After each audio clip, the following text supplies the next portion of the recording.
السلام عليكم ورحمة الله وبركاته أعزائي المشاهدين على قناة عطري. في حلقة سريعة اليوم بتكلم عن 5 عطور لا نستطيع نسيانها. هذا العطر اللي تكلمت عنه تقريبا 1000 مرة، كوميدي غارسون 2.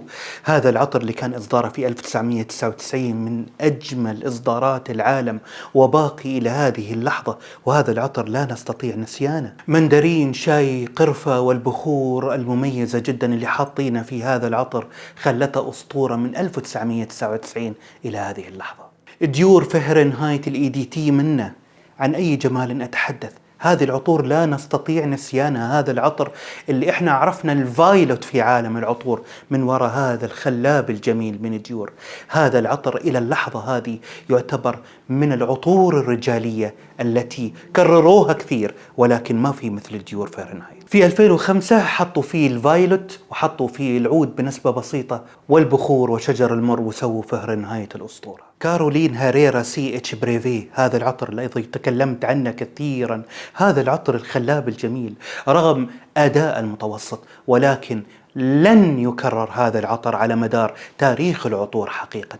جريب فروت في البداية بعهيل ولافندر مسوين هذا العطر، واللذر اللي فيه يعتبر أجمل من أجمل طبعا اللذر اللي نحط في العالم في هذه العطور الرائعة CH بريفي. إذا لقيته في هذا الوقت اقتنيه.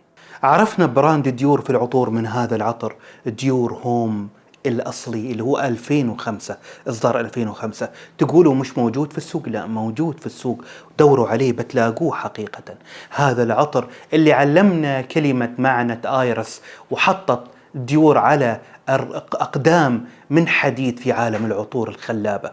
إصداره في 2005 من الآيرس، هذه الزهرة الزرقاء والهيل والفيتيفر، وسووا أسطورة ديور.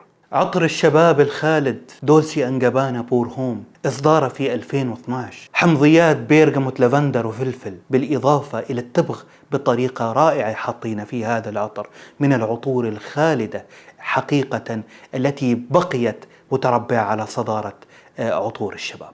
كنت وياكم أعزائي المشاهدين سريعا أتكلم عن عطور حقيقة لا نستطيع نسيانها. هذه ال5 عطور إذا لقيتها في هذا الزمن اقتنيها، لأنها تعتبر من أجمل العطور الخالدة إلى هذه اللحظة.